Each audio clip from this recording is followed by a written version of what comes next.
તેનાથી તો તમારા દરેક કામ થાય, બધા પઝલ સોલ્વ થઈ જાય અને મોક્ષ પ્રાપ્ત થાય. એટલે મનુષ્યનો છેવટનો ધ્યેય શું? મોક્ષે જવાનો જ, એ જ ધ્યેય હોવો જોઈએ. તમારે મોક્ષે જ જવું છે ને? ક્યાં સુધી ભટકવું?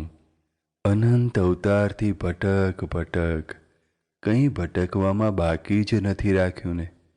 શાથી ભટકવાનું થયું? કારણ કે હું કોણ છું તે જ ના જાણ્યું. પોતાના સ્વરૂપને જ જાણ્યું નથી. પોતાનું સ્વરૂપ જાણવું જોઈએ. પોતે કોણ છે એ ના જાણવું જોઈએ.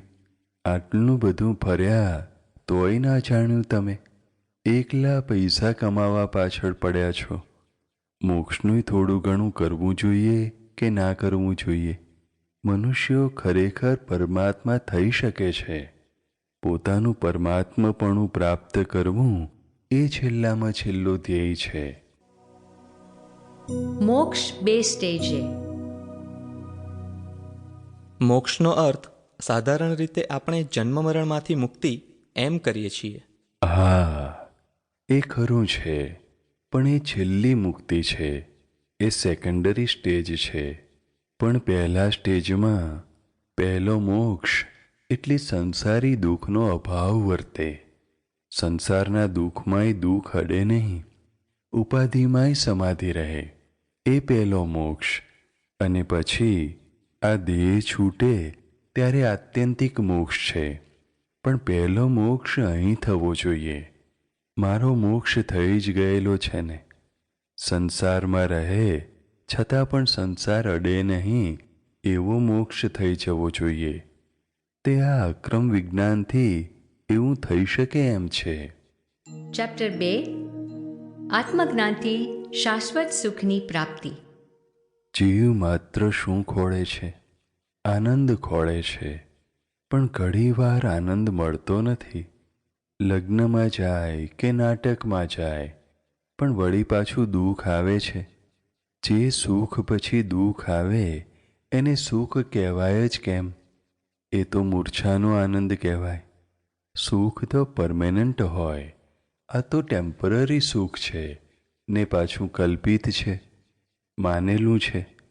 દરેક આત્મા શું ખોળે છે? કાયમનું સુખ, શાશ્વત સુખ ખોળે છે. તે આમાંથી આવશે, આમાંથી આવશે. આ લઉં, આમ કરું, બંગલો બંધાવું તો સુખ આવશે, ગાડી લઉં તો સુખ આવશે, એમ કર્યા કરે છે. પણ કશું આવતું નથી. ઉલટો વધારે ને વધારે ઝંઝાળોમાં ગૂંચાય છે.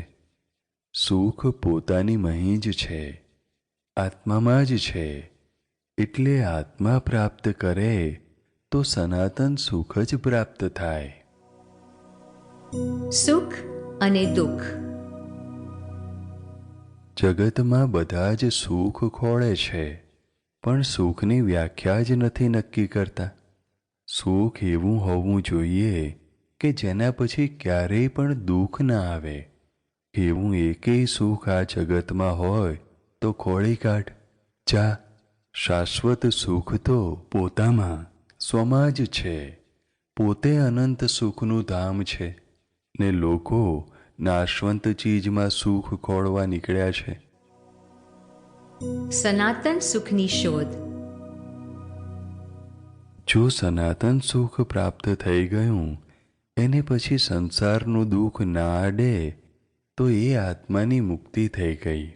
સનાતન સુખ એનું નામ જ મોક્ષ. બીજા મોક્ષનું આપણે શું કામ છે? આપણને સુખ જોઈએ છે. આપને સુખ ગમે છે કે નથી ગમતું એ કહો મને. એને માટે તો ફાંફા છે બધા. હા, તે સુખ પણ ટેમ્પરરી નથી ભાવતું. એ સુખની પછી દુઃખ આવે એટલે એ ગમતું નથી. સનાતન સુખ હોય તો દુઃખ આવે નહીં એવું સુખ જોઈએ છે. તે એ સુખ મળે એનું નામ મોક્ષ. મોક્ષનો અર્થ શું? ત્યારે કહે કે સંસારી દુઃખનો અભાવ થવો એનું નામ મોક્ષ. નહીં તો દુઃખનો અભાવ રહે નહીં કોઈને.